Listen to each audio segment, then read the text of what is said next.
Hi, and welcome to Form Now. We are in Meet the Professors. I am Taylor Kemp, the Form Platform Manager, and with me is Professor Lucas Pollice. Professor Pollice, welcome. Great, it's good to be here. Professor Pollice, you are a professor of theology and catechetics, which I'll have you explain, and then you are also the director of our MA in leadership for the New Evangelization. So I thought a good place, let's start with, how long have you been teaching at the Augustine Institute? When did you come here? So I came to the Augustine Institute in 2012. Okay. And I originally came here. I don't know if some of you who are informed are familiar with the Symbolon program, the Catholic Faith Explained. So I was brought on to help Dr. Edward Shree develop that whole program, develop training around that program, and that kind of turned into me helping with a lot of the other programs you're probably familiar with on Form, like Beloved and Reborn and Presence and those kinds of programs. And then in 2014, when we created the MA in Leadership for the New Evangelization degree program, they asked me to teach a couple courses. So I've been teaching those courses since 2014, and then I believe it was in 2018 I took over as director of the leadership program here. So, backtracking, so 2012 was your first involvement, and it was with Symbolon. Maybe so. How did that come about? How did you get involved with Symbolon and Dr. Shree? No, that's a great question. So I currently back. And that time I was director of catechesis for the Diocese of Fort Worth. And I've had an extensive experience working with adult faith formation, particularly with RCIA, both at the parish level and then at the diocesan level. And so they kind of did a national search for some different consultants to help them with Symbolon, because Symbolon really was originally to be an RCA program or to be used in the RCA process. And they gave me a call and was like, hey, we heard you do a lot of work with RCA. Would you like to come up to Denver and do some consultant work for us, which I was Weather's great. Better I'm from here. I was living in Texas at the time. I'm from here. So I'm like, I'd love to come to Denver. I'd heard of the Augustine Institute, and I had met Dr. Gray. And so, I came up and started initially doing some consulting work. And then that kind of one thing led to another. And then I was brought on board here to help with all that. Okay. So in 2012, you come to consult on Symbolon. And then after that is finished, then do you go back to Fort Worth? No. Okay. So as soon as I got here, I was all about working on Symbolon, but then immediately we started working on, again, all those other programs. Okay, like so Beloved, you went right into that. Reborn. So I was helping with all of those programs. And then we had this great idea, this thing called form.org. And so then I did a lot of work and a lot of help with getting Formed launched. And then when we launched Formed, I was actually the first director of Formed implementation. So then for a couple of years, I did a lot of work with just helping get Formed out, doing a lot of diocesan trainings around Formed, and then that's when I went full-time into the graduate school. So I've worn a lot what a loss it was to Form that the graduate school stole you. But okay, so then what brought about because it was 2018 you said, then you came on to teach in a more full-time capacity. What brought about that change? Was that something you were interested in looking for? Was that something that the Augustine Institute you felt a particular need? Well, Jim Beckman, who's now at the Archdiocese of Oklahoma City, he was the original director of the MA in Leadership program and did a great job getting us started on that. And I was teaching those two classes while Jim was teaching or was directing the program. So then when Jim moved off to the Archdiocese, they asked me to step up into that role of leading the leadership program. Awesome. Okay, so tell us a little bit about the leadership program and maybe how it differs, because at the Augustine Institute we have two MA programs. We have the MA in Theology, that was the degree that I had, and then we have the MA in Leadership, which you are the director of. So what are some of the differences, and then we can go a little bit more specifically about the MA in Leadership. That's a great question. So the MA Leadership program, it's very similar to the MA in Theology in that the students take almost all the same theology courses as you would in the MA Leadership and the MA in Theology. But really, the MA Leadership program is designed for students who are either preparing for or are currently in some sort of lay ecclesial leadership or lay ecclesial service. So, a DRE, a youth minister, a Catholic school teacher, involved in an apostolate. And what I love about this MA Leadership program is it gives them not only outstanding theological and intellectual formation, but we also really focus on spiritual formation because there's a mature spirituality that is necessary to do leadership in the church today. That's just a reality. That is a reality. You have to have that probably kind of, in every age, but exactly, definitely present. It's a here. unique spirituality, I guess maybe I should say. So we focus on that.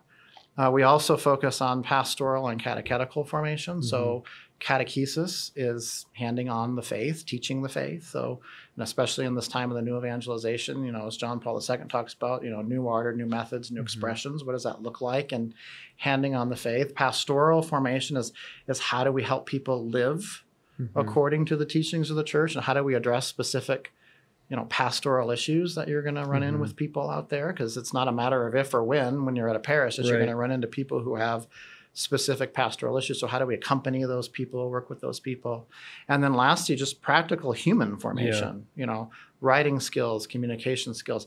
How do you effectively work for a pastor? How do you work with parishioners? So they get all of that great theological formation, but then a lot of this really awesome practical formation that's very, very necessary. And so that's why I love running the program. I love teaching, because I bring all of my experience of 20 plus years of being in a parish, being at a diocese, teaching in a Catholic school to bear to help people go out and really make a difference in the church in this time of the new evangelization. And that's just that's a goal. And I would say the particular charism of ours is to offer just people to the church who can help form and guide and just be instruments of grace for people. And when I think about the MA in leadership too, I just like that you highlight that it is very similar in its theological education, and then differentiated by many things. But one is really the how do you do this, and some of the practical steps. And whenever I think of the MA in leadership,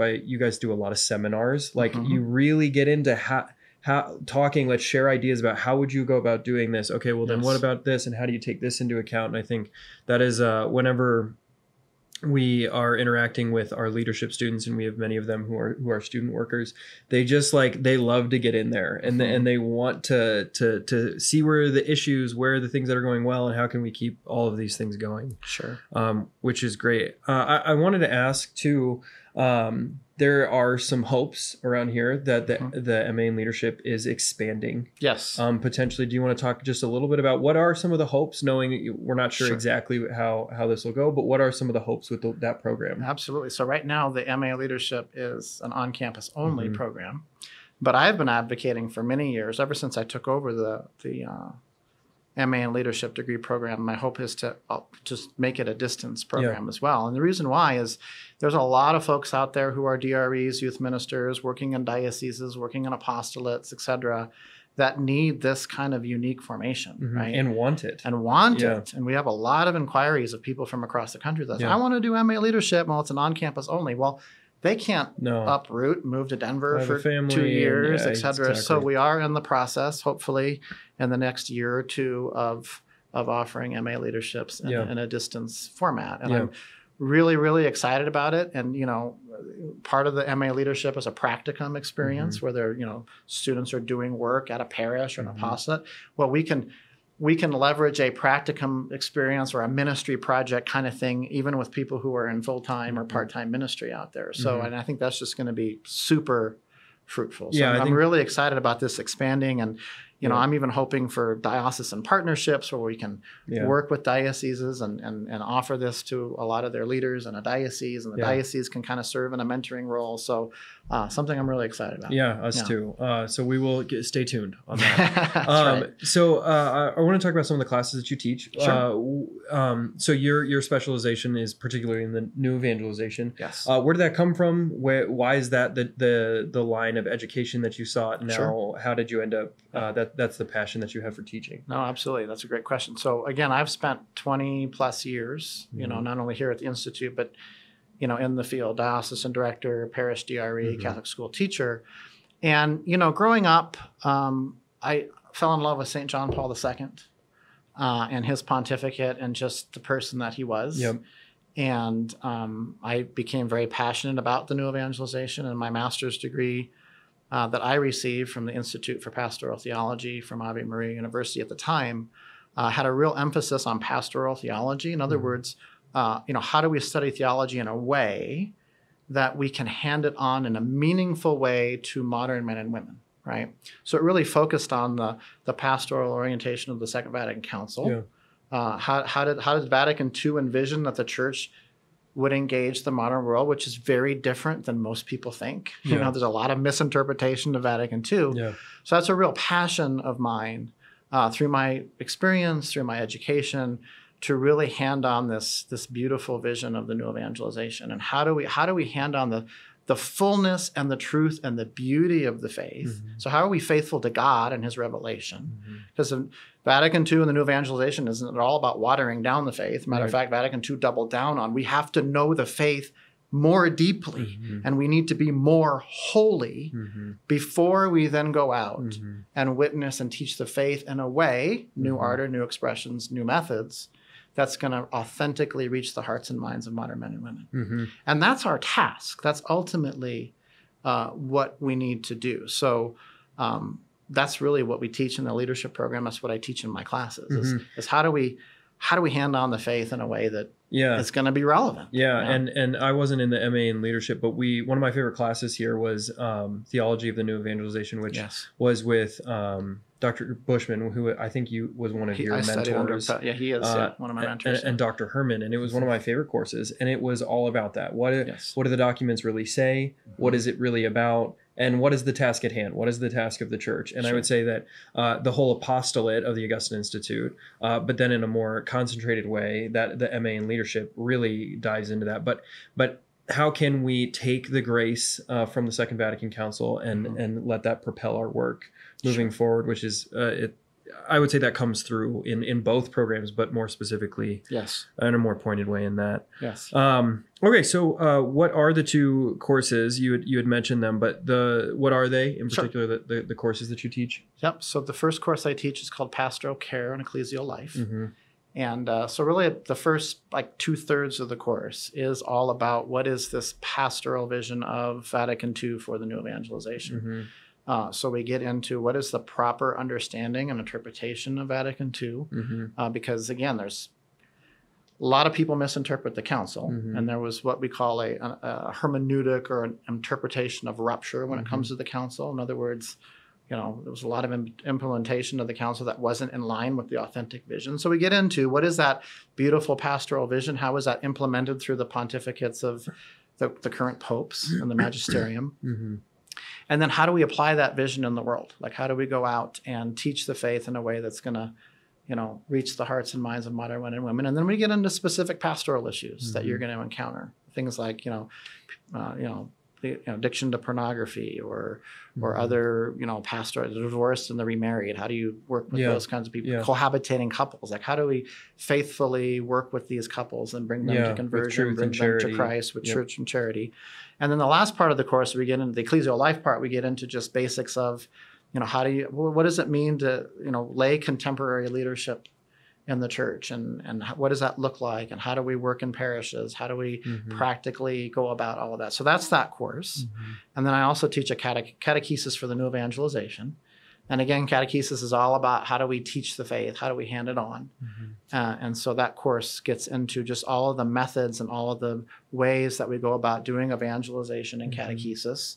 And then the practical ways those are carried out in the church, like RCAA, adult faith formation, children's catechesis, youth ministry, etc. I mean, both of those and really the program as a whole really is for those people out there who are working in parishes and this is what they're thinking about. This is what they're trying to figure out. And the goal of these programs is to give them tools to do that as more faithfully, more effectively, et cetera. So could you talk a little bit about what is your life as a professor like in relation specifically to interacting with the students and a little bit about what is life on campus here, barring that we hope that it would, be opened up to distance ed, but for now it is primarily on campus. What is that like? As a professor to student? Oh, it's wonderful. And, one of the unique things about the Augustine Institute is I think we as professors have a very unique relationship with our students in the sense of a lot of time for discussion, a lot of time for just spending with our students. And particularly in the MA leadership program, we have a seminar, 1 hour seminar, which with our leadership students every week. And that's more time for discussion and practical things and guest speakers and those kinds of things, which are great.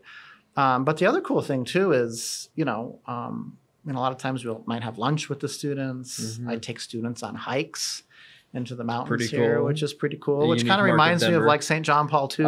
Great. He used to take lay people out into the mountains in Poland and have theological discussions and mass. We do that kind of thing. So there's just a lot of good time for that kind of interaction. But even for our distance students, one of the things I love about our distance program is the way that we film the classes, the way that the online platform that we use provides a lot of time for interactions, for questions and answer. I always have a question and answer post in all my classes where questions can be answered, and there can be like a forum around that. I call it Coffee with the Professor a couple times a year, where we get on Zoom and spend an hour to an hour and a half. Sometimes it goes on for 2 hours, or there's just time for questions and discussion and fellowship, even with the distance students. And I am always, one of the things I love is whether they're current students or former students, they'll email me with questions. They're doing RCA, they're doing catechesis, they're working with a youth group. Like, what are resources you recommend? Can you come do a training for my group? I mean, I do a lot of that stuff. I did a parish mission for one of my former students in Canada a couple months ago. I mean, those kind of interactions too are fun. Yeah. Right? Because even though I'm in the classroom, I always still want to be out in the fields. Yeah. And I would say it is a very close-knit community here. And I would attest that as a DE student, which is a very unique thing. That's a very rare thing to be able to create some level of a deeper intimacy that goes beyond simply like I'm watching a lecture, I'm I'm responding there. It's a very living kind of connection. And then on campus, there is a very, very close proximity between professors and students, where it's like there's questions being asked in the hallways. The professors, all the professors here are typically maybe once or twice a year offering different things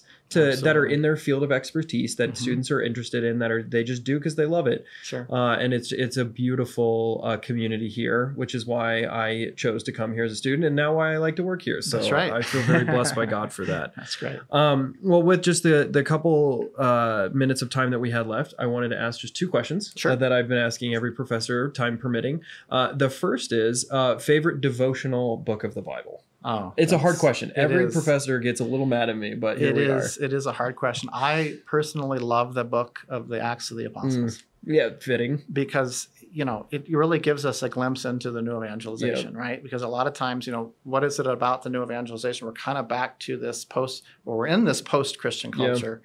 So really it's calling us back to the apostolic age. And Paul and Peter and Barnabas and those guys and even some of the women in the books, and they don't take no for an answer when it comes to proclaiming the faith. I mean, they'll go into a town, they'll preach the faith, they'll get stoned and beat up, and the next day they get up and they go back in. And we need that kind of ardor and that kind of fervor in the new evangelization. So I love Acts. That is great. I love that. All right. And then favorite saint, or maybe just a saint that you turn to on a regular basis for intercession and inspiration. Well, I would say there's 2. One with St. John Paul II. I mean, he's my hero growing up. I mean, I could go on and on. I mean, talking about a model for the new evangelization and how he lived his life and all of his teachings. Heroic, And then the other one would be St. Francis of Assisi. And we hear about St. Francis and animals and that kind of stuff. And that's in creation, which I live in Colorado. I love that. But what I love about St. Francis is that call from Christ to Francis, rebuild my church. And that's what we're doing now too in the new evangelization. I love it. He's my patron saint, so I love St. Francis as well. So also, Professor Pollice, I just want to say, did you want to talk, or I wanted you to talk a little bit just about your short course, because as you know, you were watching this on Formed, but we also have another platform where it called Short Courses. And short courses are, I think, around $25 a month for a subscription, and they're all of the Augustine Institute professors teaching on the topics that are part of our master's programs, but they're a little shorter, a little bit more condensed, so they're not as big of a commitment level, but they're unbelievable resources for whatever the topic may be. And so you have a short course. I do, and my short course is called The New Evangelization, The Extraordinary Mission of Our Time. So if you want to just get a good understanding of the new evangelization and its origins in the Second Vatican Council, if you want to learn a little bit more about Vatican II, I talk about that. This vision for the new evangelization that comes out of the council. And then just also practically, how do we live this out? I have a couple sessions in there on the role of the laity in the new evangelization, which is incredible, between the teachings of the council on that and the teachings of John Paul II on the laity.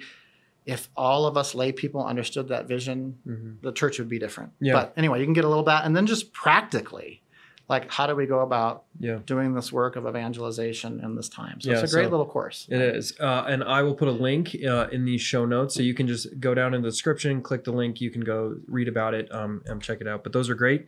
And then lastly, I just wanted to thank all of the Mission Circle members out there who help all of these conversations happen. The Mission Circle is our small monthly giving society. If you haven't heard of it, I will put a link again. You can click to just check it out. But it's tremendously helpful. It enables us to build these sets and have these conversations. Sure. And it's just, we're thankful for those of you who do support us. And if you haven't and these conversations have blessed you, please consider joining. Thank you so much, and God bless.